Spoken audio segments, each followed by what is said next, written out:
गुम हुआ बच्चा वापस आया, लेकिन मेरा बेटा वापस आ गया, लेकिन ये मेरा बेटा नहीं है। रीना जोर जोर से रो रही थी और पूरे गांव के लोग उसके घर के बाहर खड़े थे। रामपुर गांव में रीना और सुरेश का एक ही बेटा था, 7 साल का सोनू। सोनू बहुत ही हंसमुख और शरारती बच्चा था। एक दिन वह घर के बाहर खेल रहा था, लेकिन अचानक गायब हो गया। पूरा गांव उसे ढूंढने लगा।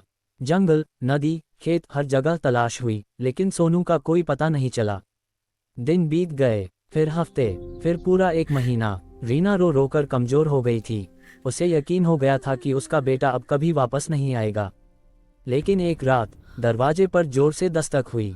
सुरेश ने दरवाजा खोला। बाहर एक आदमी खड़ा था और उसके साथ एक बच्चा। क्या ये आपका बेटा है? आदमी ने पूछा। रीना दौड़कर बाहर आई। उसने बच्चे को देखा और खुशी से चिल्लाए, सोनू, मेरा बेटा। वो उसे गले लगाने दौड़ी, लेकिन अचानक रुक गई। उसने बच्चे की आंखों में देखा और डर गई। नहीं, ये मेरा बेटा नहीं है। सब लोग हैरान रह गए।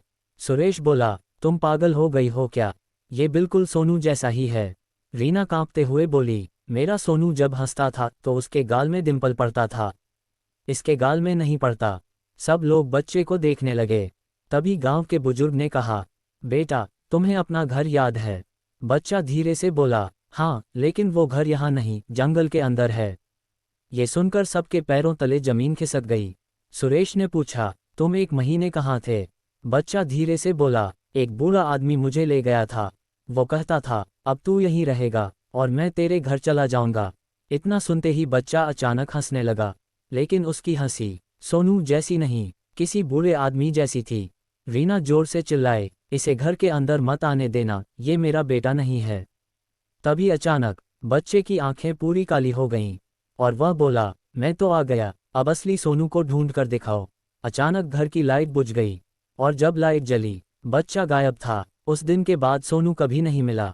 अब सवाल यह है कि अगर आपका खोया हुआ बच्चा वापस आए, लेकिन उसकी आंखों में अपने बच्चे की जगह किसी और की परछाई दिखे, तो क्या आप उसे घर के अंदर आने देंगे?